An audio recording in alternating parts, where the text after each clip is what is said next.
سب کچھ کرنے کے لیے صرف میرے رب کی ضرورت ہے۔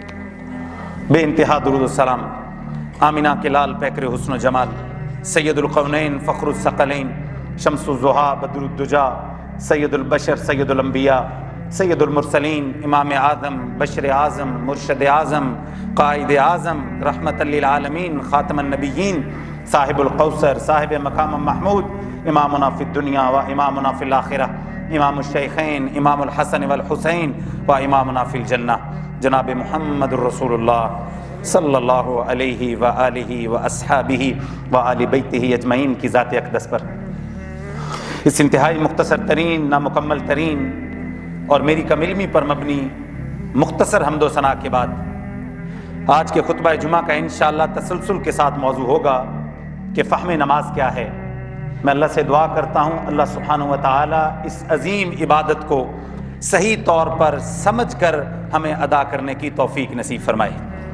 میرے بھائیوں میری بہنوں، جس طرح کے بھیڑ بکریوں کو پتہ نہیں چلتا، غور کیجئے گا میری بات پہ، جس طرح بھیڑ بکریوں کو یہ پتہ نہیں چلتا کہ ان کو چراگاہ کی طرف لے کے جایا جا رہا ہے یا ان کو قصاب خانے کی طرف لے کے جایا جا رہا ہے، بالکل اسی طرح وہ انسان جو اپنی خواہشات کا پجاری ہوتا ہے، اس انسان کو بھی پتہ نہیں چلتا کہ اس کی خواہشات کا پیچھے بھاگنا اس کو کامیابی کی طرف لے کے جا رہا ہے یا ہمیشہ کی ناکامی کی طرف لے کے جا رہا ہے۔ بھیڑ بکریوں کو تو عقل و شعور ہی نہیں ہے، ان کو چراگاہ کی طرف لے کے جائیں یا کسائی اپنی دکان پہ لے کے جائے، ان کے اندر تو شعور ہی نہیں ہے۔ لیکن انسان بھیڑ بکری سے بھی نیچے تب گر جاتا ہے جب وہ شعور ہونے کے باوجود اپنی خواہشات کے پیچھے لگ کر ہمیشہ کی ناکامی کے اندر اپنے آپ کو ڈال دیتا ہے۔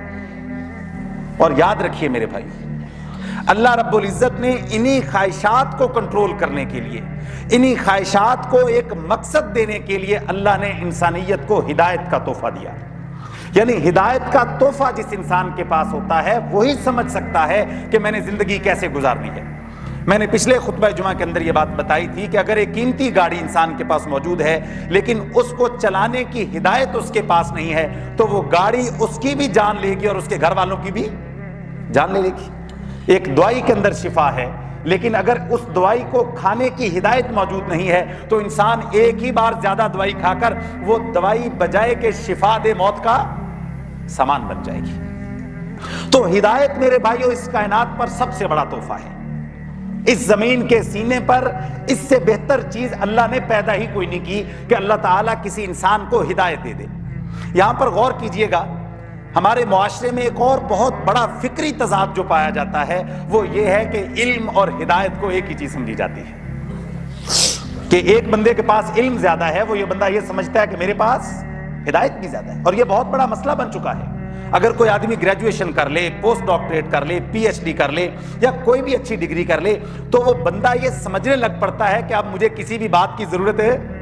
بھائی صاحب، آپ کو علم ہے، جو علم جاننا ہے۔ ہدایت تو بالکل مختلف چیز ہے۔ آپ ہدایت کا دعویٰ کیسے کر سکتے ہیں؟ ایک ڈاکٹر کو ڈاکٹری کے شعبے کا علم تو موجود ہے، لیکن یہ بات جاننے کے باوجود کہ غریب مریض کو ناجائز ٹیسٹ لکھ کر نہیں دینے، وہ یہ جانتا ہے کہ یہ بات غلط ہے لیکن اس کے اندر ہدایت نہیں ہوتی اور وہ لکھ کر دیتا ہے کہ نہیں دیتا؟ علم تو اس کو ہے۔ ایک اکانومسٹ مسلمان بیٹھا ہوا معیشت کے بارے میں بات کر رہا ہے، اس کو علم تو ہے کہ کس طرح اکانومی چلے گی، لیکن وہ یہ بات جاننے کے باوجود کہ سود اللہ کے خلاف جنگ ہے، وہ اس کے حق میں دلائل دے رہا ہوتا ہے کہ نہیں دے رہا ہوتا کہ اس کے بغیر تو اکانومی چل ہی نہیں سکتی، نظام چل ہی نہیں سکتا۔ بھئی آپ کو علم تو ہے لیکن ہدایت کا تعلق علم کے ساتھ نہیں ہے۔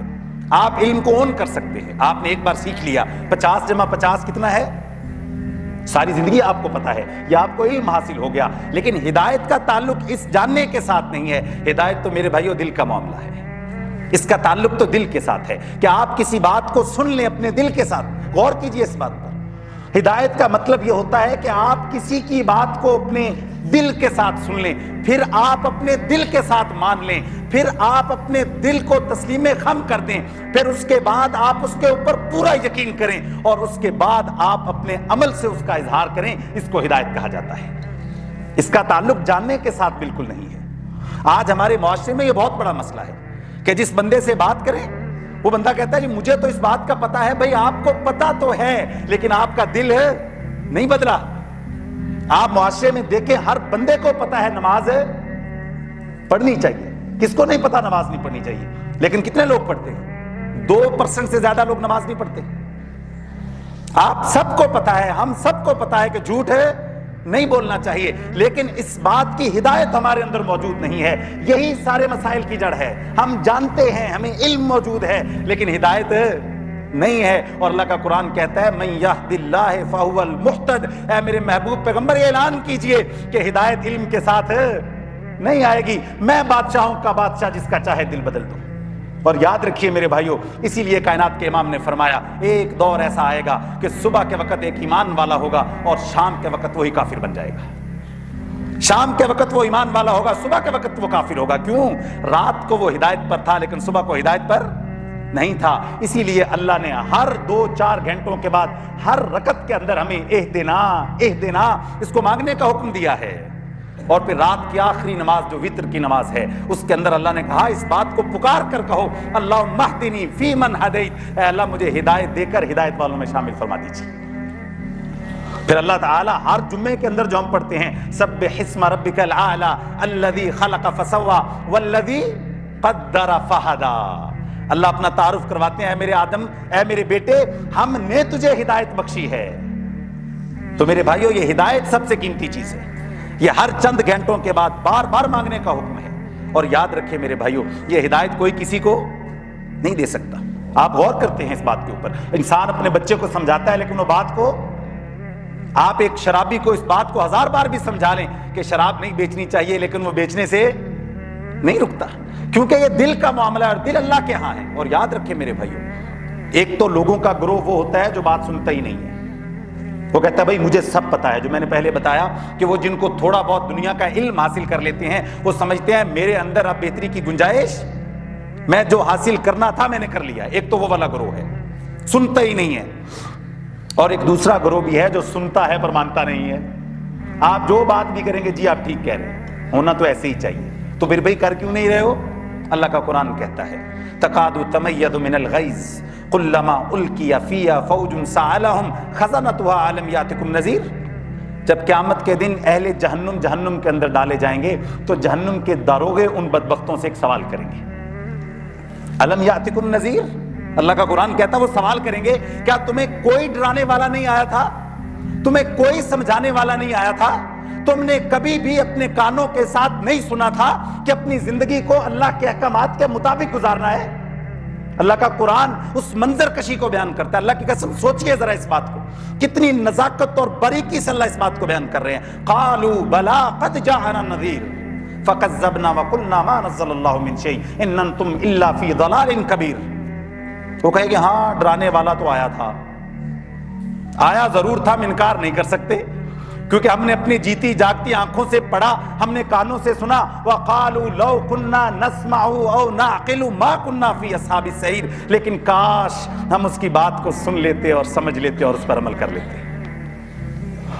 ہم سنتے تو تھے, ٹھیک ہے بات ماننی چاہیے, کاش ہم سن کر اس پر عمل کر لیتے, ہم سمجھ لیتے اور ہم ہدایت کے اللہ سے دعا کر لیتے. اور یاد رکھیں میرے بھائیو دنیا میں سب کچھ مل سکتا ہے. ہو سکتا ہے آپ قرآن بھی پڑھیں, ہو سکتا ہے کہ آپ قرآن کو شفا کے لیے پڑھیں, قرآن شفا دے دے. ہو سکتا ہے کہ آپ قرآن کو رزق کے لیے پڑھیں, اللہ رزق بھی دے دے آپ کو. لیکن یاد رکھیے گا قرآن ہدایت بغیر مانگے نہیں دیتا. جب آپ اللہ سے ہدایت تڑپ کے مانگیں گے تب ہدایت ملے گی. قرآن آپ کو سب کچھ دے سکتا ہے, برکت مل جائے گی, ثواب مل جائے گا, لیکن آپ کو ہدایت مانگنی پڑے گی. اور وہ اللہ تعالیٰ ہر نماز کی رکعت میں سکھاتے ہیں اے میرے بندے اہدنا پر رکا کر. اہدنا, کتنی بڑی بات مانگ رہے ہو اللہ سے تم, اے اللہ میرے دل کو بدل دے. اور کائنات کے امام اکثر یہ دعا مانگا کرتے تھے یا مقلب القلوب ثبت قلبی علی دینک. امی عائشہ رضی اللہ تعالیٰ نے سوال کیا اے اللہ کے رسول آپ اتنی زیادہ دل کی استقامت کی دعا کیوں مانگتے ہیں؟ کائنات کے امام نے فرمایا عائشہ تمام مخلوقات کے دل اللہ کی 2 انگلیوں کے درمیان ہیں. اللہ جب چاہتا ہے ان کو پھیر دیتا ہے. آج میرے بھائیوں ہمارے دل کے اندر ہدایت نہیں ہے. ہاں ہمیں علم ضرور ہے, علم تو سب کو ہے, ہمیں اس بات کا علم ہے کہ اگر اللہ کسی کو بلندی دے تو اس کو کوئی گرا لیکن اس بات کی ہدایت نہیں ہے۔ اگر ہدایت ہوتی تو ہم کبھی اس بات پہ نہ ڈرتے کہ لوگ حسد کر رہے ہیں، مجھے اس کی وجہ سے نقصان ہو گیا، یہ بول کبھی بھی ایمان والے کی زبان پہ نہ آتا۔ ہمیں اس بات کا علم ہے کہ شفا اللہ کی طرف سے آنی ہے، لیکن اس بات کی ہدایت نہیں ہے، ہمارا دل اس بات کو نہیں مانتا۔ ہمیں اس بات کا علم ہے کہ رزق کس کے پاس ہے، لیکن اس بات کا یقین نہیں ہے، دل کے اندر اس بات کی ہدایت نہیں ہے۔ اگر یہ یقین ہو کہ رزق اللہ کے پاس ہے تو ہم یہ گلہ کیوں کریں کہ فلاں نے ہمارا رزق روک دیا؟ ہمارے اندر یہ کیفیت کیوں پیدا ہو میرے بھائیوں؟ کیوں ہمارے دل کے اندر ہدایت نہیں ہے؟ ہمیں تمام باتوں کا علم ہے۔ اور یاد رکھیے قرآن کا ایک بہت گہرا نقطہ، حضرت نوح علیہ السلام 950 سال اپنی قوم کو دعوت دی۔ اللہ اکبر، اللہ کا قرآن کہتا ہے لن یؤمن من قومک الا من قد آمن۔ کتنی گہری بات ہے اس آیت کے اندر۔ اللہ فرماتے ہیں جب حضرت نوح علیہ السلام نے 950 سال اپنی قوم کو دعوت دے دی، لوگوں نے جنہوں نے دعوت قبول کرنی تھی کر لی، جنہوں نے قبول نہیں کرنی تھی انہوں نے نہیں کی، تو اللہ تعالیٰ نے ان کو عذاب دینے سے پہلے قرآن کے اندر اس بات کو نقل کیا ہے لن یؤمن من قومک، اے نوح تیری قوم میں سے جنہوں نے ایمان لے کے آنا تھا وہ ایمان لے کے آ چکے ہیں، اور جنہوں نے ایمان نہیں لانا تھا انہوں نے ایمان اب نہیں لے کے آنا، اب ان کے اوپر عذاب کا حکم نازل ہو چکا ہے۔ اب غور کریں اس بات کے اوپر۔ حضرت نوح علیہ السلام جن لوگوں کو دعوت دے رہے تھے ان کو 950 سال دعوت دی۔ اس کا مطلب یہ ہوا کہ اللہ تعالیٰ ایک حد تک کسی انسان کو خیر کی دعوت دیتے ہیں اپنے بندوں کے ذریعے، اس کو کسی طریقے سے پہنچتی ہے، اس کی کاؤنٹنگ ہے کہ ایک بندے کو 500 مرتبہ، ایک بندے کو 1000 مرتبہ، ایک بندے کو 1500 مرتبہ، ایک بندے کو 5000 مرتبہ زندگی میں ہدایت کی اور خیر کی دعوت اس کے کانوں سے ٹکرائے گی۔ لیکن جب وہ دعوت ماننے سے انکار کر دیتا ہے مسلسل، تب جا کر اللہ کا فیصلہ آ جاتا ہے کہ اب دوبارہ یہ ہدایت پر نہیں چلے گا، اب اس کا انجام ایسے ہی ہوگا۔ اس کا مطلب کیا ہے کہ جب بھی ہمیں کوئی خیر کی بات ہمارے کانوں سے ٹکرائے ہمیں فوری طور پر خبردار ہو جانا چاہیے کہ میری گنتی کم ہو رہی ہے، میری کاؤنٹنگ ہو رہی ہے۔ ہو سکتا ہے میں اپنے 2-4 مرتبہ اور رہ گیا صرف کہ مجھے ہدایت کی بات میرے کانوں سے ٹکرائے گی، اگر میں نے نہ مانا تو ہو سکتا ہے کہ اللہ تعالیٰ میرا اختتام اسی جہالت پہ کر دے۔ تو جیسے ہی کوئی خیر کی بات سنائی دے اس کو فوری طور پر تسلیم کیجئے، اس کو مانیے۔ یہ نہ ہو کہ ہماری کاؤنٹنگ ختم ہو جائے، یہ نہ ہو کہ زندگی کا وہ سفر ختم ہو جائے، یہ نہ ہو کہ ہمارے دلوں پہ مہر لگ جائے۔ جس طرح اللہ فرماتے ہیں نوح جنہوں نے قبول کرنا تھا کر لیا، جنہوں نے نہیں کرنا اب انہوں نے نہیں کرنا۔ اس کا مطلب ایک لمٹ ہے، ایک گنتی ہے جہاں تک انسان کو دعوت دی جاتی ہے، ایک معیار ہے، ایک تعداد ہے کہ اس تعداد پر انسان کو دعوت دی جائے گی۔ تو میرے بھائیوں اپنے دلوں کے اندر سے ہدایت کو پیدا کرنے کے لیے اللہ سے مسلسل دعا کیجیے، اور یہ ہمارا نماز کے اندر کرتے ہیں اہدنا، اے اللہ ہمیں ہدایت دے دیجیے۔ یہ اللہ سے مانگیے اور اللہ تعالیٰ دلوں کا مالک ہے، وہ ہدایت دینے والا ہے۔ اور آپ یقین مانیں جب ہدایت دل کو مل جائے اس سے بڑی نعمت ہے زمین کے سینے پہ کوئی نہیں۔ آپ ایک مطمئن خوبصورت زندگی گزارتے ہیں۔ اگر یہ ہدایت نہیں ہے تو نمازی بھی ہے، عبادت گزار بھی ہے، اس کے دل میں بے چینیاں ہیں، وہ مایوسیوں کا شکار ہے، گھبراہٹوں کا شکار ہے، یا ماضی کا غم ہے، یا مستقبل کا خوف ہے، یا حال کے اندر مایوسیاں ہیں، بس یہی اس کی زندگی ہے۔ لیکن جو بندہ ہدایت پر ہے وہ پورا مطمئن رہتا ہے۔ ہم نماز میں کیا مانگتے ہیں؟ اہدنا، اس کے بعد ہم کہتے ہیں اہدنا الصراط المستقیم۔ صراط میرے بھائیوں کہتے ہیں سیدھے راستے کو۔ ویسے عربی لغت کے اندر ایک طریق ہوتا ہے، ایک سبیل ہوتا ہے، اور ایک یہ والا راستہ صراط ہوتا ہے۔ طریق کہتے ہیں چھوٹے راستے کو جو پگڈنڈی ہو، یعنی پگڈنڈی کے اوپر بندہ چلتا جائے، وہاں پر آپ دیکھیں گے چھوٹا سا راستہ بن جاتا ہے۔ اور سبیل کہتے ہیں بڑے راستے کو، اس کی جمع ہے سبل۔ اللہ تعالیٰ کا قرآن کہتا ہے والذین جاہدوا فینا لنہدینہم سبلنا، جو ہمارے راستے میں کوشش کرتا ہے ہم اسے ضرور اپنا راستہ دکھاتے ہیں۔ اور ایک ہے صراط، سبیل طریق سے بڑا ہوتا ہے، یعنی آپ یہاں سے چلے، آپ لاری اڈے کے مین روڈ پہ شاہراہ ریشم پہ پہنچ گئے، وہ سبیل ہے۔ اس کے بعد آپ موٹر وے پہ چلے گئے، وہ موٹر وے کا راستہ صراط کا راستہ ہے، سیدھا راستہ۔ اگر صراط عربی لغت کے اندر کہا جاتا تھا اس تلوار کو جو بالکل سیدھی ہو، اور اس کے اندر دوسری خوبی ہوتی ہے اس راستے کے اندر وہ کشادہ ہوتا ہے۔ یعنی ہم نماز کے اندر اللہ سے وہ راستہ مانگ رہے ہیں، یا اللہ وہ راستہ مجھے دکھا دیجئے جو سیدھا بھی ہو اور کشادہ بھی ہو۔ غور کیجئے اس بات کے اوپر۔ اللہ تعالیٰ کو اس بات سے کوئی غرض نہیں ہے کہ آپ صراط مستقیم پر کتنے سالوں سے چل رہے ہیں۔ اللہ کو یہ غرض ہے وَلَا تَمُوتُنَّ إِلَّا وَأَنْتُمْ مُسْلِمُونَ، تم مرو اس حالت میں کہ تم صراط مستقیم پر ہو۔ آپ کو موٹر وے پر ہونا چاہیے، آپ کا کمپٹیشن کسی کے ساتھ نہیں ہے۔ ہو سکتا ہے کوئی بہت زیادہ آپ سے آگے ہو سکتا ہے صراط مستقیم میں کوئی آپ سے بہت زیادہ پیچھے ہو، لیکن آپ نے بے شک آہستہ چلنا ہے، تیز چلنا ہے۔ آپ نے رہنا کس کے اوپر ہے؟ موٹر وے کے اوپر رہنا ہے۔ راستے کے اندر آپ کو بہت زیادہ انٹرچینجیں آئیں گی، یہاں پہ اتر جائیں، یہاں پہ اتر جائیں، لیکن ہم نماز میں اللہ سے یہ مانگ رہے ہیں، اے اللہ میں جانتا ہوں کہ راستے میں ڈائیورشنز بہت زیادہ ہیں، آپ مجھے صراط مستقیم پر ہی رکھیے گا۔ آپ کا دوست آئے گا، آپ کا دوست آ کے کہے گا یار اس طرح کرتے ہیں، بڑی عبادت ہوگی، یہ چند دنوں کے لیے ہم موٹر وے سے اتر جاتے ہیں، تھوڑے دنوں کے لیے، چند گھنٹوں کے لیے، ایک رات کے لیے، اس کے بعد ہم توبہ کر لیں گے۔ لیکن نہیں، ہم ہر نماز میں مانگتے ہیں اے اللہ مجھے صراط مستقیم سے نیچے نہیں اتارنا۔ وہ دوست آپ کو کہے گا یار تھوڑی دیر کے لیے ریسٹ کرتے ہیں۔ یار دیکھو شادی ایک بار زندگی میں آتی ہے، کوئی بار بار آنی ہے، کیا ہوا اگر بے پردگی کا تماشا بھی اڑا لیا تو کچھ فرق نہیں پڑتا، اس کے بعد ہم دوبارہ توبہ کر لیں گے۔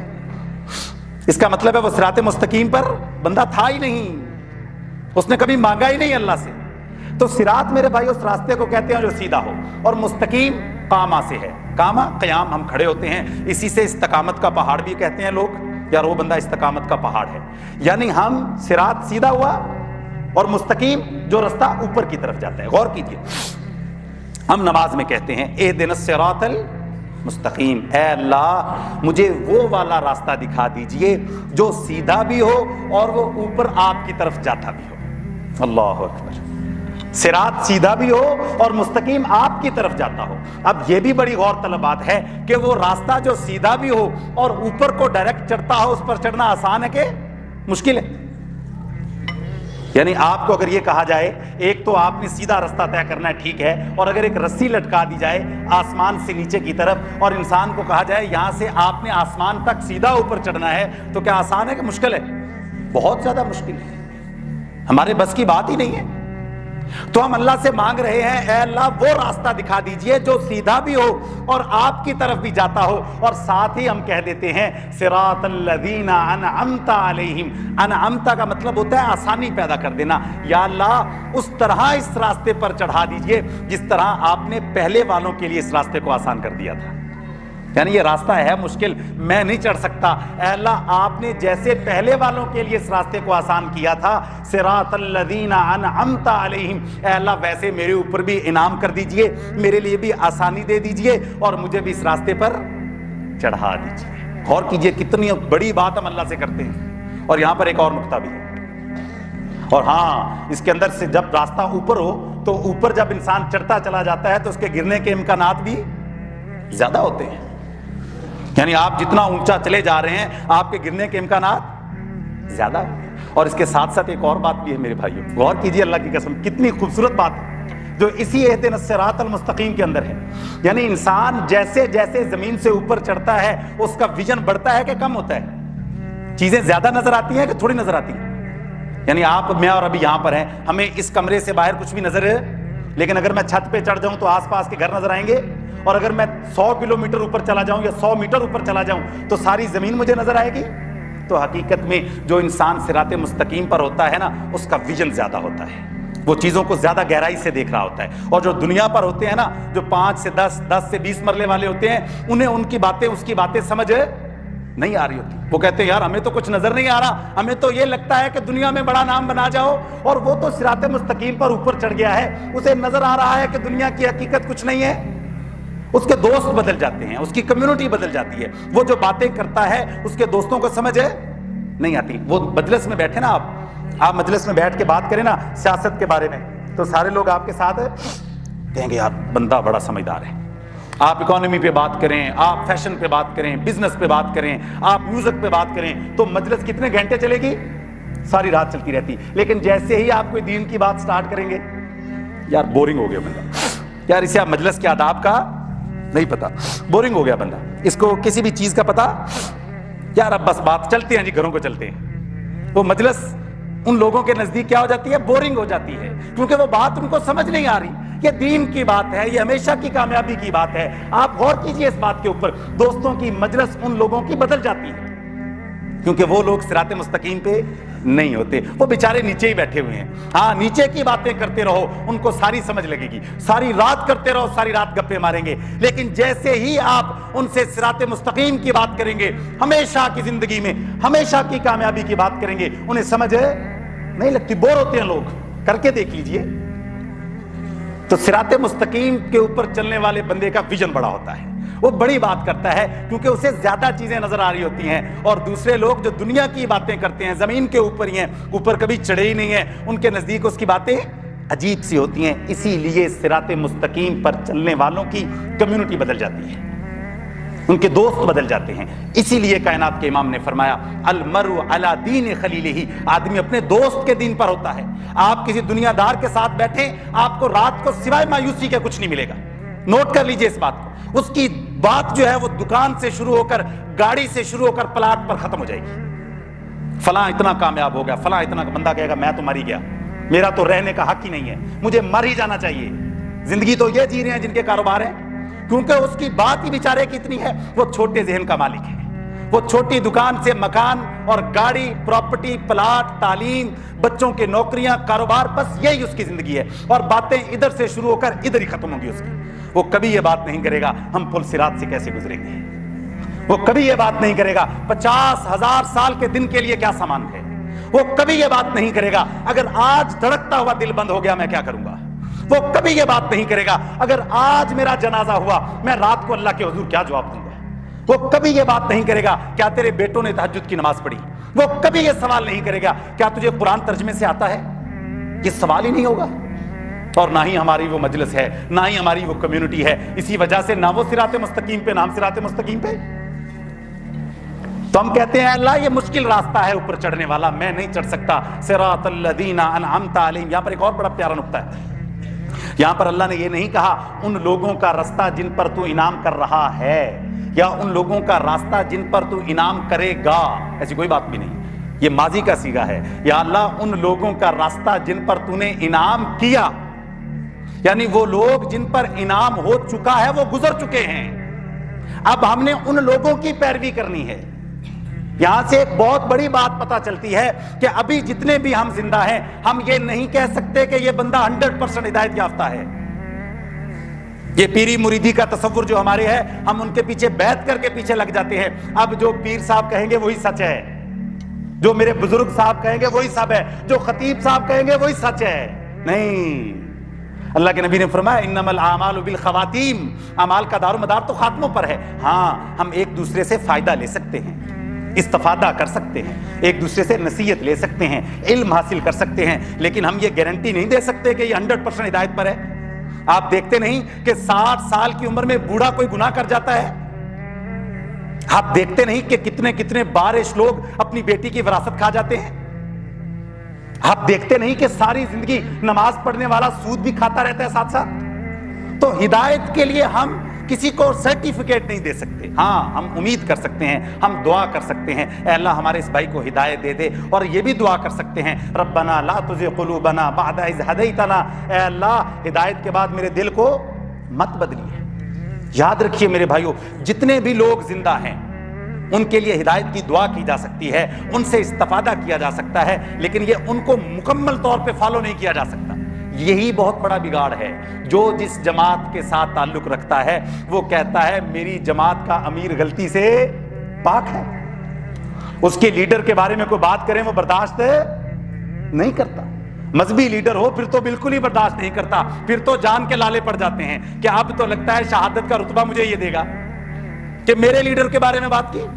بھئی آپ کے پاس یہ کیسے گارنٹی آئی کہ وہ 100% ہدایت یافتہ ہے. میں قربان جاؤں, سیدنا عمر رضی اللہ تعالیٰ عنہ عشرہ مبشرہ میں شامل ہیں. اللہ کے نبی نے زندگی کے اندر جنت کی بشارت دی ہے. ایک عورت کھڑے ہو کر سوال پوچھتی ہے, اے عمر یہ لباس جو آپ نے پہنا ہے, یہ جتنا کپڑا تقسیم ہوا ہے ہمارے بچوں کا لباس تو نہیں بنا, آپ کا لباس کیسے بن گیا؟ اس عورت نے یہ نہیں سوچا کہ یہ تو عشرہ مبشرہ صحابی ہیں, میں سوال کیسے کر لوں. اور ہمارے یہاں پر آپ کسی بھی شخصیت کے بارے میں صرف سوال کریں تو پھر اس کے جو پیروکار ہوتے ہیں ان کے جو جوابات ہم سنا کریں. صراط الذین انعمت علیہم, انعام صرف ان لوگوں پر اللہ نے آسانی کیا جو گزر چکے ہیں. وہ انبیاء گزر چکے ہیں، صدیقین گزر چکے ہیں، صالحین گزر چکے ہیں، حضرت ابراہیم گزر چکے ہیں، حضرت نوح گزر چکے ہیں. ہم نے ان کی پیروی کرنی ہے، اور سب سے بڑھ کر ہم نے کائنات کے امام جناب محمد رسول اللہ صلی اللہ علیہ وسلم کی پیروی کرنی ہے. اور اللہ کا قرآن کہتا ہے جو ہر نماز میں مانگتے ہو اہدنا الصراط المستقیم صراط الذین انعمت علیہم، اے لوگو سنو اس آیت کا جواب سنو، یاسین والقرآن الحکیم انک لمن المرسلین علی صراط مستقیم. اے لوگو جو صراط مستقیم مانگ رہے ہو وہ راستہ تو میرے محبوب پیغمبر کا راستہ ہے. اور اللہ قرآن کی قسم اٹھا کے کہتے ہیں اے میرے نبی مجھے قرآن کی قسم ہے آپ ہی صراط مستقیم پر ہیں. اور ہم آج نبی کی بات کو نہیں مانتے بھائیوں. ہم اپنے بزرگوں کی، اپنے بڑوں کی، اپنے پیروں کی بات کو زیادہ اہمیت دیتے ہیں. میرے فلاں نے یہ کہا، میرے باپ نے یہ کہا. وہ باپ کی اوقات کیا ہے؟ ایک طرف کائنات کے امام کی بات ہو اور ایک طرف ساری زمین کے سارے انسانوں کی بات ہو. اللہ کی قسم سب کی بات جوتے کی نوک کے اوپر ہے. بات چلے گی تو صرف کائنات کے امام کی چلے گی. یہ ہے وہ صراط مستقیم جو اللہ قرآن میں ہمیں سکھاتے ہیں اور ہم ہر نماز میں مانگتے ہیں. اور ہاں میرے بھائیو، صراط الذین انعمت علیہم، اے اللہ ان لوگوں کا راستہ جن پر تو نے انعام کیا ہے. راستہ مشکل ہے ان کے لیے بھی آسانی کر دی ہے. اے اللہ میرے لیے بھی آسانی فرما دے. میں نہیں چل سکتا، مشکل ہے، لوگوں کی باتیں سینے چھلنی کرتی ہیں. اے اللہ میں نہیں چل سکتا اس راستے پر، لیکن ہاں اے میرے اللہ اگر تو آسان کر دے تو پھر میرے لیے مشکل ہے نہیں ہے. یہ ہم مانگتے ہیں نماز کے اندر، غیر المغضوب علیہم ولا الضالین. ہم کیا مانگتے ہیں اللہ سے؟ اے اللہ ان لوگوں کا راستہ نہ دکھانا جن پر تیرا غضب نازل ہوا، اور ان لوگوں کا راستہ نہ دکھانا جو خود گمراہ ہوئے. آخری بات ہے میرے بھائیو، بڑی نکتے کی بات ہے. ان لوگوں کا راستہ نہ دکھانا جمہور محدثین مفسرین کے مطابق ان سے مراد یہودی اور عیسائی ہے. غیر المغضوب علیہم ولا الضالین، وہ لوگ جن کے اوپر تیرا غضب ہوا اور وہ لوگ جو گمراہ ہوئے. یعنی ان سے مراد وہ صرف نہیں ہیں جو یہودی ہیں اور عیسائی ہیں. یہ بات سمجھنے والی بات ہے. اگر یہ ہوتا تو اللہ تعالیٰ یہ بھی کہہ سکتے تھے غیر المغضوب علیہم ولا الضالین غیر الیہود ولا النصارى، لیکن یہ نہیں کہا. اس کا مطلب ہر وہ بندہ جس کے اوپر اے اللہ تیرا غضب نازل ہوا ہے مجھے اس راستے پہ نہ چلانا، اور ہر وہ بندہ جو گمراہ ہوا ہے اے اللہ اس کے راستے پر مجھے مت چلانا. اب غور کیجئے غضب اور غصے میں کیا فرق ہے. اللہ کا غضب، اب اللہ تعالیٰ کو ان لوگوں پر اتنا غصہ ہے کہ اللہ نے یہاں پر اپنا نام نہیں لیا. یعنی اللہ کو اتنی نفرت ہے ان لوگوں سے، اتنا غصہ ہے کہ اللہ نے اپنا نام نہیں لیا، اور یہ بھی نہیں بتایا کہ کتنا غضب ہے، کتنا غصہ ہے. کیا ساری مخلوقات کا غصہ، فرشتوں کا غصہ، تمام کائنات کی تمام مخلوقات کا غصہ، سارے ملائکہ کا غصہ؟ پتہ نہیں کتنا غصہ ہے. اتنے بدبخت یہ لوگ ہیں. کیوں؟ یہ وہ لوگ تھے جو علم ہونے کے باوجود گمراہ ہوئے. ان کو علم تھا کہ سود نہیں کھانا، ان کو علم تھا کہ جھوٹ نہیں بولنا، ان کو علم تھا کہ نماز نہ پڑھنا دائرہ اسلام سے نکال دیتا ہے، لیکن علم ہونے کے باوجود ان لوگوں نے اللہ کی نافرمانی کی ہے. اس وجہ سے یہ لوگ اللہ کے غضب کے مستحق ہیں. یہاں سے صرف مراد یہودی نہیں ہے، ہر وہ بندہ جو علم کے باوجود. ہاں میرے بھائیو، اس کی سادہ سی مثال ہے. آپ کے دو بیٹے ہیں، آپ نے اپنی فریج کے اندر کوئی چیز کھانے کے لیے رکھی ہے، اور آپ اپنے ایک بیٹے کو کہہ کے جاتے ہیں بیٹا یہ چیز آپ نے نہیں کھانی. آپ واپس آتے ہیں تو کیا دیکھتے ہیں کہ وہ بھی کھا رہا ہے، اور جس کو آپ نے نہیں کہا تھا وہ بھی کھا رہا ہے. آپ کو زیادہ غصہ کس پہ آئے گا؟ جس کو آپ کہہ کر گئے تھے. کیوں؟ وہ بھائی تمہیں تو پتا تھا، تمہیں بتا کے گیا تھا. تو جس کو علم ہوتا ہے اس پر غصہ زیادہ آتا ہے کہ تمہیں تو پتا تھا.